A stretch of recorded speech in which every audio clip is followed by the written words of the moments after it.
The entire ballroom fell silent when the young woman walked straight toward the billionaire in the wheelchair. No one knew her name.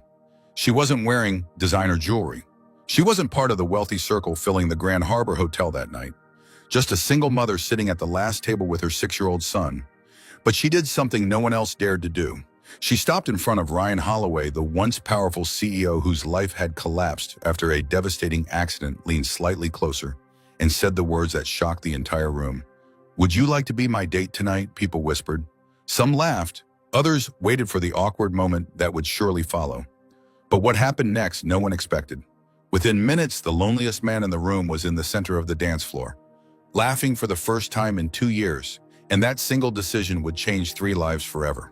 The Grand Harbor Hotel in downtown Chicago glittered like a palace that night. Crystal chandeliers spilled golden light across the ballroom. Laughter floated through the air. The orchestra played a lively swing, and couples spun across the polished floor as if the world had never known sadness. It was the kind of wedding people would remember for years. But at the edge of the celebration, there was one man no one danced with: Ryan Holloway.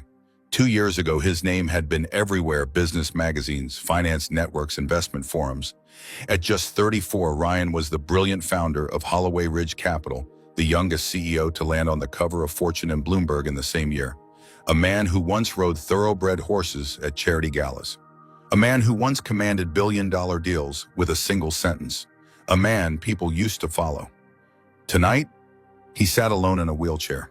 The polished chrome of the chair reflected the ballroom lights like quiet mockery. Ryan's tuxedo was perfect. Black silk lapels. Impeccable tailoring. His posture was still straight, proud even. But the confidence that once made boardrooms fall silent had faded into something colder.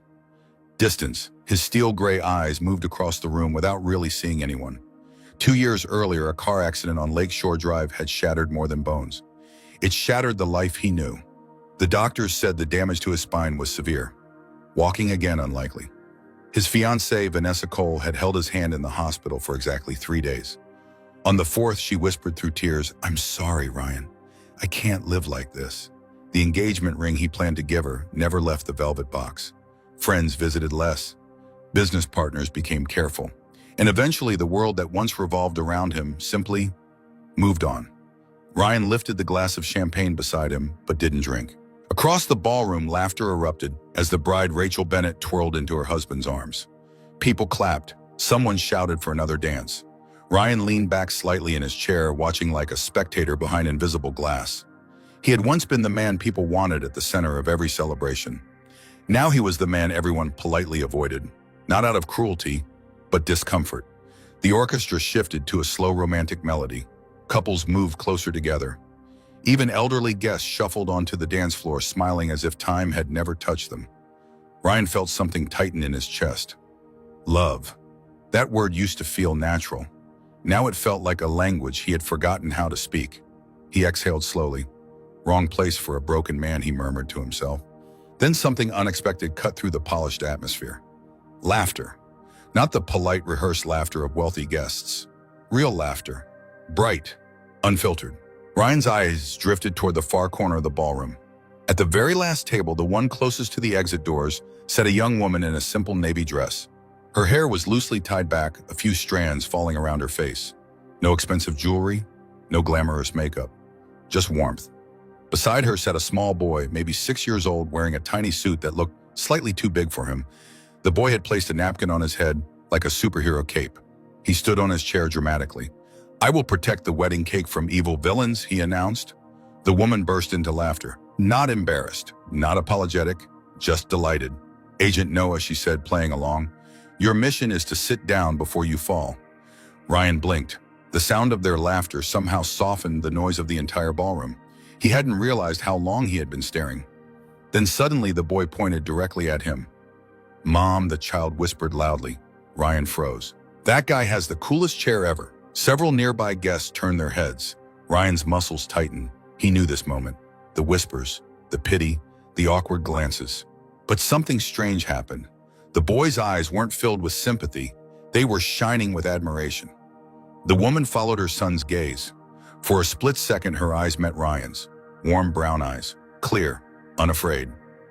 Instead of quickly looking away like everyone else, She smiled, a small, genuine smile. Then she gently pulled the boy's hand down. "No pointing, Noah," she whispered softly. But she didn't break eye contact with Ryan. And in that brief moment, something shifted inside him. Not much, just enough to feel unfamiliar. Like a locked door inside his chest had creaked open an inch. A few minutes later, the master of ceremonies announced another dance.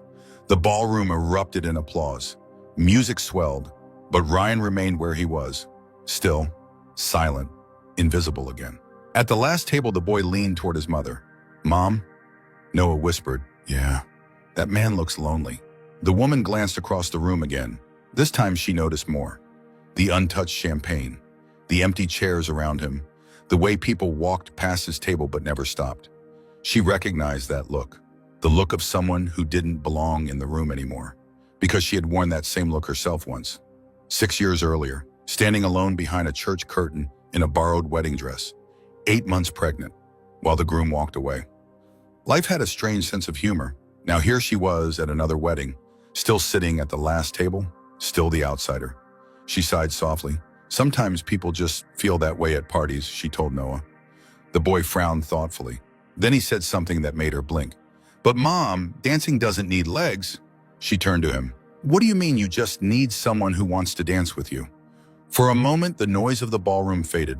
The thought struck her like a spark. Across the room, Ryan Holloway sat watching life happen without him. A billionaire, a fallen legend, a man the entire room was too uncomfortable to approach. She wasn't usually reckless, but she had always been a little bold, and sometimes boldness changed lives. The woman stood up. "Mom?" Noah asked. She smoothed her dress. Her heart began beating faster. "What are you doing?" he whispered excitedly. She took a deep breath. "Well," she said with a crooked smile, "one crazy decision tonight won't kill me." Then she started walking across the ballroom. Guests began noticing. A few whispered, "Who was she? Why was the girl from the last table heading toward Ryan Holloway?" Ryan noticed her when she was halfway there. He straightened slightly. Confusion crossed his face. People had approached him before, but usually for one reason: pity, or charity, or awkward small talk. But this woman walked with something different: confidence. When she reached him, she leaned forward slightly, close enough for only him to hear. Her voice was soft, but steady. "Hi," she said. Ryan studied her cautiously. "Hello," she smiled. "My name is Megan Parker." Ryan nodded politely.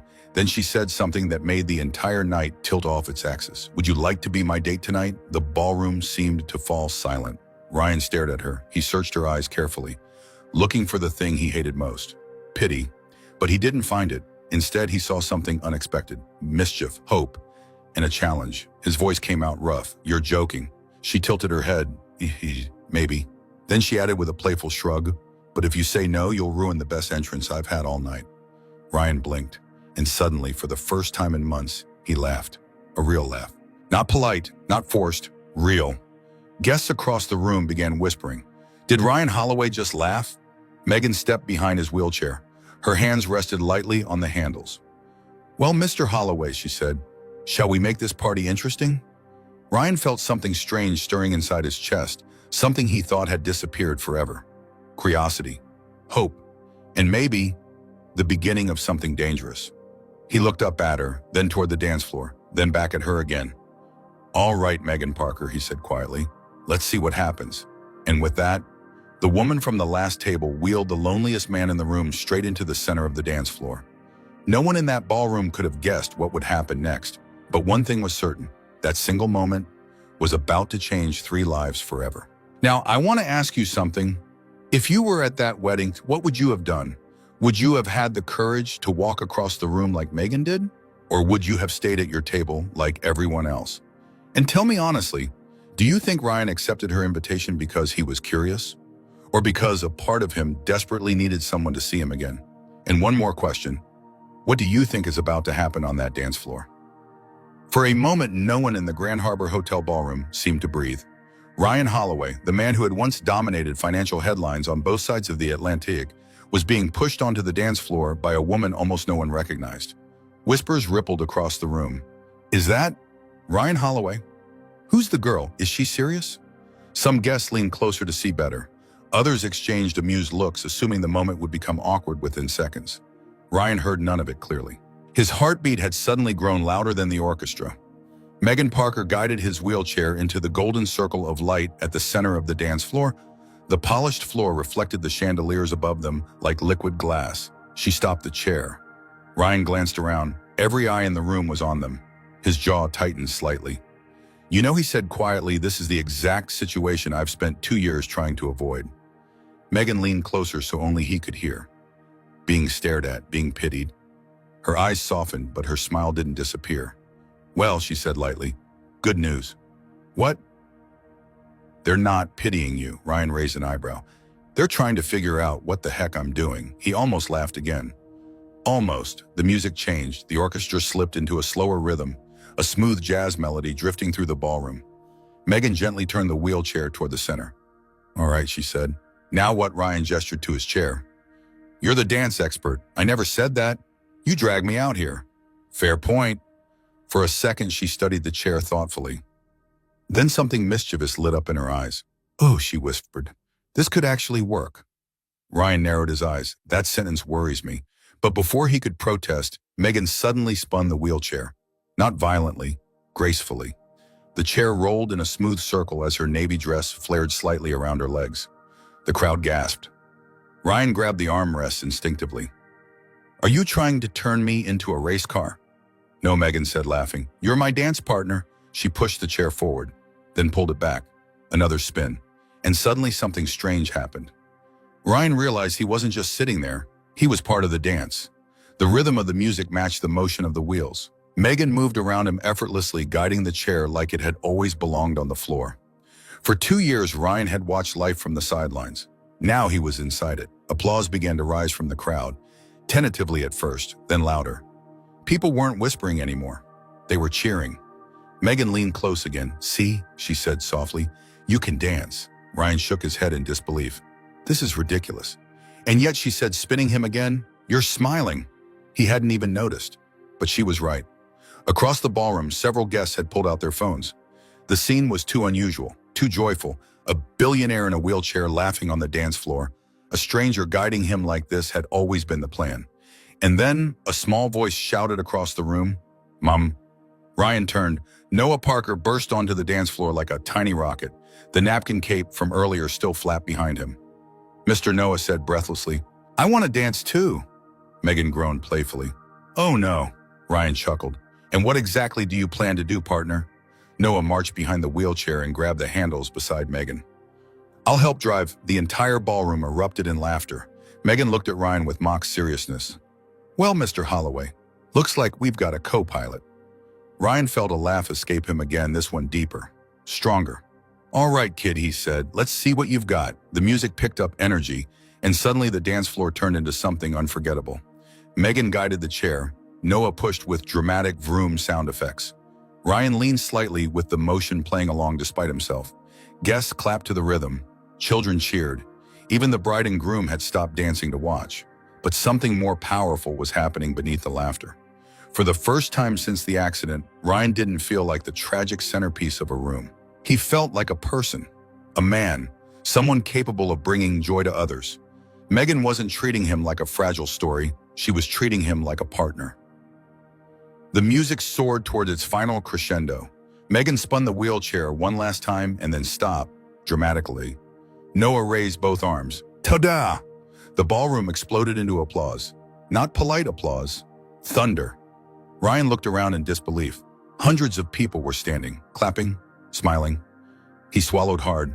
Emotion pressed against his chest like a rising tide. Megan bent slightly beside him, her voice soft now. "Hey." Ryan turned toward her. "You okay?"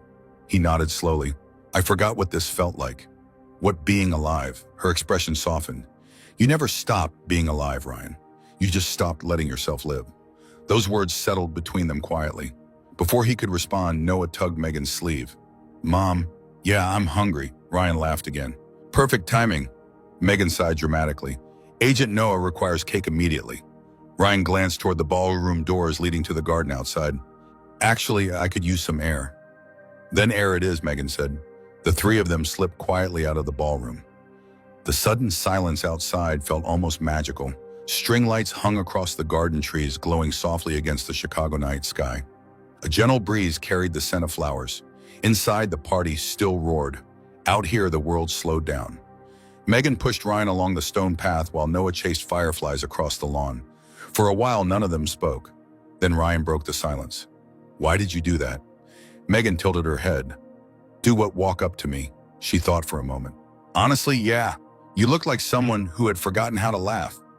Ryan exhaled slowly. "That obvious only to someone who's been there." Ryan turned his head toward her. She nodded lightly.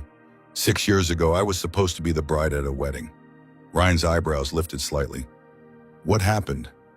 "My fiancé realized he didn't want to be a father." She glanced toward Noah playing in the grass. "So he left." Ryan felt something tighten in his chest again. "But you stayed." "Someone had to." They both watched Noah chase another firefly. Ryan finally spoke. "You know, when I sat in that ballroom tonight, yeah, I thought my life was basically over." Megan shook her head. "No, it was just waiting for someone brave enough to drag you back into it." Ryan looked up at her again. The lights in the trees reflected in her eyes. Warm, fearless. For the first time in 2 years, the future didn't feel like an empty hallway. It felt like a door, one he might actually walk through.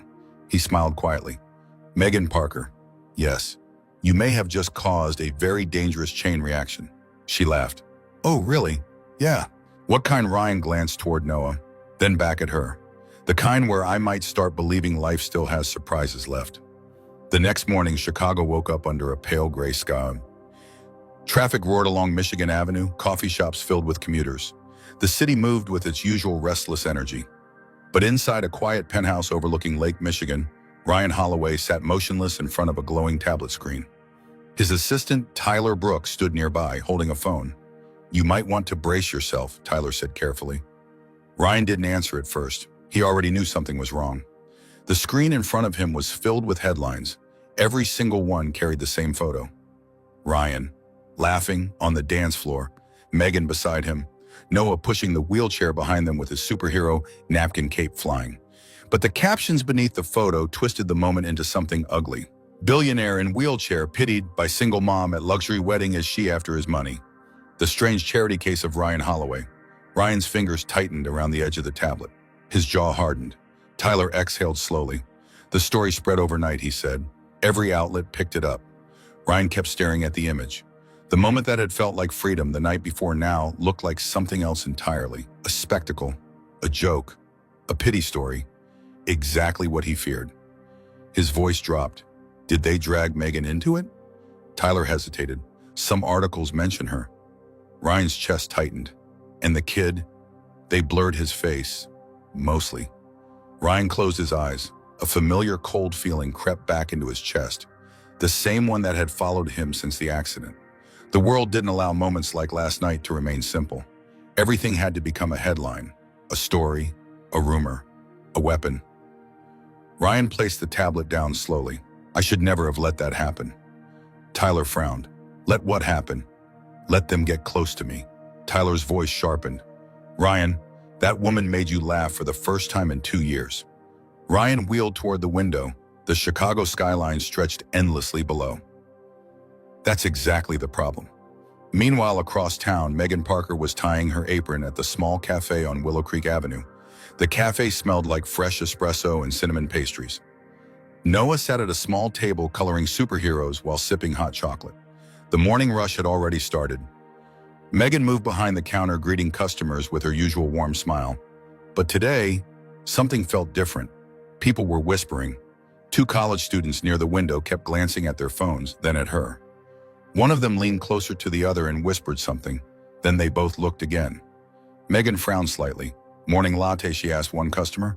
The woman hesitated. "You're that woman from the wedding video, right?"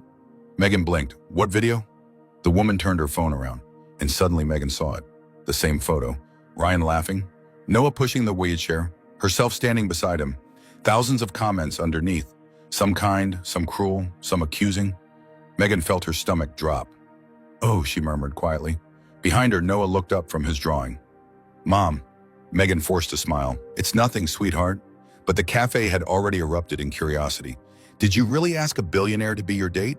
Are you two dating? Is he really worth billions?" Megan raised both hands gently. "Guys, it was just a dance. But the internet had already decided the story was bigger than that.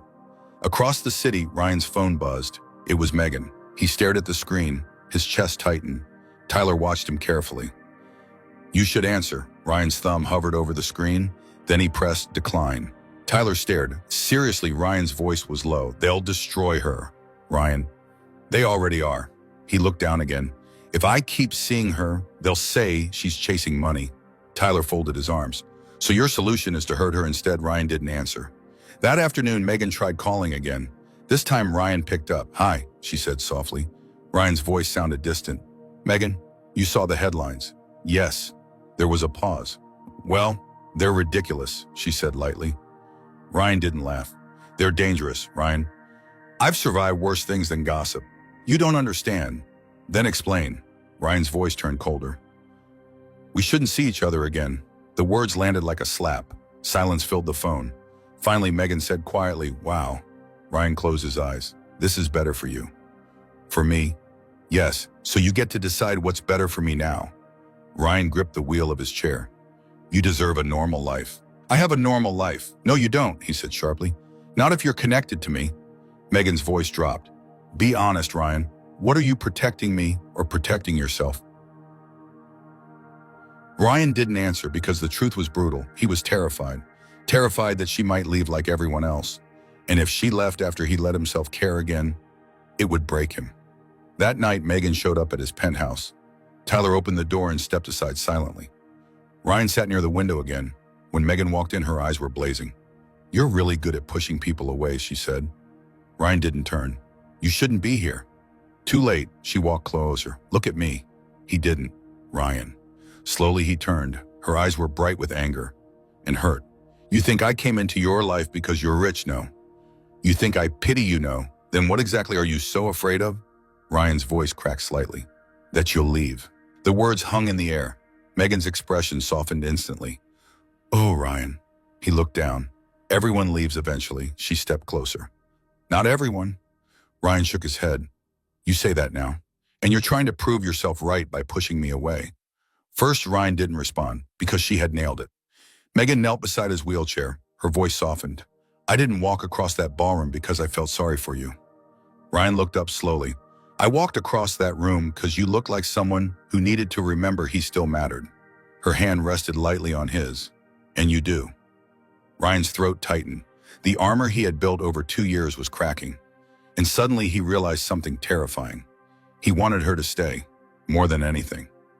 Megan squeezed his hand gently. "So here's the question, Ryan Holloway. What are you brave enough to let someone stay?" Ryan looked into her eyes. And for the first time since the accident, hope didn't feel like a threat. It felt like a possibility. A dangerous, beautiful possibility. The kind that could change everything. For the first time in 2 years, Ryan Holloway allowed himself to hope. It was a fragile thing. Dangerous. But after that night in his penthouse, something between him and Megan Parker had shifted. The walls he had built around his life after the accident didn't vanish overnight, but they cracked just enough to let light in. And that light changed everything. 2 weeks later, Ryan rolled into the boardroom of Holloway Ridge Capital. The long glass table reflected the morning sun. 12 board members sat around it, their expressions tight, serious. A massive screen at the end of the room displayed numbers. Not good ones. Tyler stood beside the screen. "Our expansion partnership with Whitmore Strategic Partners is still unresolved," he said. "If the deal collapses, we lose our Boston entry in nearly $2 billion in projected growth." Silence filled the room. Then Walter Hayes, the oldest shareholder, leaned forward slowly. "Mr. Holloway," he said. Ryan met his gaze. "Yes." Hayes folded his hands. "Let's speak plainly." Ryan already knew what was coming. "Our partners are concerned about leadership stability." Another board member added carefully, "Whitmore is a traditional firm. They value presence, authority, physical command of the room." Ryan's fingers tightened on the armrest of his chair. Walter Hayes didn't sugarcoat it. "They're questioning whether a CEO who cannot stand can still lead." The room went quiet. Every word echoed. Ryan felt the familiar sting crawl under his skin again. Not anger, something worse, humiliation. But he didn't flinch. Instead, he spoke calmly. "I built this company before I ever stood in this chair." Hayes nodded slowly. "No one disputes that. But perception matters." Tyler cleared his throat. "There's still one opportunity," he said. "Daniel Whitmore and his wife are in Chicago tonight.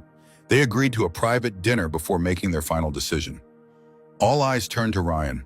If this dinner failed, the board would have their excuse, and Ryan Holloway could lose the company he built. Ryan nodded once. Then we'll make sure it doesn't fail.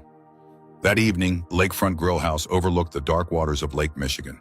The restaurant was warm and elegant, filled with soft candlelight and quiet piano music. Ryan arrived first. His wheelchair rolled smoothly across the wooden floor toward the reserved table. Daniel Whitmore sat waiting, a sharp-eyed businessman in his 60s. Beside him was his wife, Evelyn Whitmore. Both watched Ryan carefully, judging, measuring. Moments later, Megan arrived. She wore a simple cream-colored dress, her hair tied loosely behind her neck. Not flashy, not formal. But when she stepped into the restaurant, the entire atmosphere shifted. Ryan noticed immediately. "You came," he said quietly. She smiled. "You asked." Whitmore stood politely. "Miss Parker." She shook his hand warmly. "Mr. Whitmore." "Mrs. Whitmore." Dinner began with polite conversation. Ryan presented the strategy behind the Boston expansion. Numbers, market projections, infrastructure plans. Whitmore listened, but his eyes kept drifting toward the wheelchair. Ryan could see it, so could Megan, and suddenly she did something completely unexpected. As the waiter set down the appetizers, Megan picked up her fork, then immediately dropped a piece of grilled salmon straight into her water glass. Splash! Everyone froze. Megan stared at the glass dramatically. "Well," she said, "that's embarrassing." Mrs. Whitmore covered her mouth as she laughed. Daniel Whitmore raised an eyebrow. Megan shrugged. "I've been trying to look sophisticated all evening." Ryan stared at her in disbelief. "You were doing fine, until the salmon drowned." Mrs. Whitmore laughed again. The tension at the table melted instantly. Megan turned toward Daniel Whitmore. "Mr. Whitmore, can I ask you something?" He nodded. "Of course. What convinced you to build Whitmore Strategic Partners from scratch?" The question surprised him. For the first time all evening, he leaned back and spoke not like a negotiator, but like a storyteller. Ryan watched Megan carefully. She wasn't interrupting. She wasn't performing. She was listening. Genuinely. By the time dessert arrived, the energy at the table had completely changed. Whitmore wasn't studying the wheelchair anymore. He was studying Ryan. Finally, he folded his hands. "Mr. Holloway," he said slowly, "you have a remarkable company." Ryan waited. Whitmore glanced at Megan. "And a remarkable partner." Ryan blinked slightly. Whitmore continued. "Leadership isn't measured by how a man walks into a room." He leaned forward. "It's measured by the people who stand beside him." Ryan felt his chest tighten. Whitmore extended his hand across the table. "We'll sign the partnership." Ryan shook his hand firmly. The deal that could save Holloway Ridge Capital was done. Later that night, as Ryan and Megan rolled along the Chicago lakefront sidewalk, the wind carried the sound of distant waves. Ryan finally spoke. "Do you realize what you just did tonight? What you saved my company?" Megan laughed. "I dropped a piece of fish in a glass." Ryan shook his head. "You changed the room." She looked out over the water. "Maybe you just needed someone to remind people who you already were." Ryan studied her quietly. Then he said something he hadn't admitted out loud before. "You're becoming very important to me." Megan didn't answer immediately. Instead, she looked at him seriously. "Ryan, this life of yours is complicated, I know. The headlines, the business, the pressure. I know." She took a breath. "So if this keeps going, we have to be honest with each other." Ryan nodded. "I agree." But neither of them noticed the car parked across the street. Inside it, a paparazzi photographer lowered his camera slowly. He had just captured something priceless. Ryan Holloway, smiling, looking at Megan like she was the center of his world. And by morning, those photos would be everywhere. The next morning, the story exploded. Chicago woke up to headlines that spread across news sites, blogs, and social media feeds faster than wildfire. Photos filled every screen. Ryan Holloway sitting in his wheelchair beside Lake Michigan. Megan Parker standing beside him, wind in her hair, laughing. And one particular photo that seemed to capture something deeper. Ryan looking at Megan with an expression no one had seen from him since before the accident. Hope, but the headlines didn't tell the story that way. Billionaire falls for single mom after viral wedding moment. Love story or strategy, who is Megan Parker? The internet went wild. Some people called it inspiring. Others called it suspicious. But millions of people were watching. And for the first time in years, Ryan Holloway was no longer just a tragic billionaire in a wheelchair. He was becoming something else. A story. Meanwhile, inside the small cafe on Willow Creek Avenue, Megan was trying to survive the morning rush. Or at least, pretending everything was normal. But nothing was normal anymore. Customers whispered. Phones pointed toward her. A teenage girl walked up to the counter and gasped. "Oh my God, you're her." Megan blinked. Her, the woman from the wedding video. Noah popped his head up from the corner table. "Told you, Mom," he said proudly. "You're famous now." Megan laughed nervously. "That's not the kind of fame we were looking for." At that exact moment, the cafe door opened. Every head turned. Ryan Holloway rolled inside. The room froze. For a split second, no one spoke, and then someone whispered loudly, "That's him." Ryan ignored the stares. He rolled straight toward Megan. She looked at him, half shocked, half amused. "You know," she said quietly, "this place sells coffee, not press conferences." Ryan smiled. "Good. I hate press conferences." Noah jumped out of his chair and ran over. "Ryan?" Ryan grinned. "Hey, partner, you came?" "Of course I came." Noah folded his arms proudly. "I knew it." Ryan glanced at Megan. "I needed to talk to you." She crossed her arms slightly. "You could have called. I tried that before. And you showed up at my penthouse anyway." She smiled faintly. "Fair point." Ryan looked around the cafe. All eyes were still on them. "Walk with me," he asked. 10 minutes later, they were sitting in a quiet park nearby. No cameras, no whispers, just the wind moving through the trees. Ryan looked unusually serious. "Megan, everything is about to get complicated." She nodded. "I figured the media isn't going to let this go. I know. People will question your motives. They already are." Ryan exhaled slowly. "You could walk away right now." Megan tilted her head. "Do you want me to?" Ryan didn't answer immediately. Instead, he said something honest. "I'm afraid you might." She looked at him for a longer moment. Then she said softly, "You know what I see when I look at you? What a man who survived losing everything." Ryan swallowed. "I didn't survive it very well. You're still here. That's not the same. It is if you keep moving forward." Ryan looked at the ground. "Why are you so sure about me?" Megan smiled slightly. "Because I know what it feels like when the world decides your story is over." Ryan met her eyes again. And I know that's usually the moment a better story begins." For a moment, neither of them spoke. Then Noah's voice broke the silence. "So, are you two getting married or something?" Ryan nearly choked. Megan burst out laughing. "Noah," what he said innocently, "that's what happens in stories." Ryan looked at the boy, then at Megan. Then something shifted in his expression. Not pressure, not fear, something much deeper, a decision. Weeks passed. The media storm slowly calmed, but something much more important was happening behind the scenes. Ryan started physical therapy again.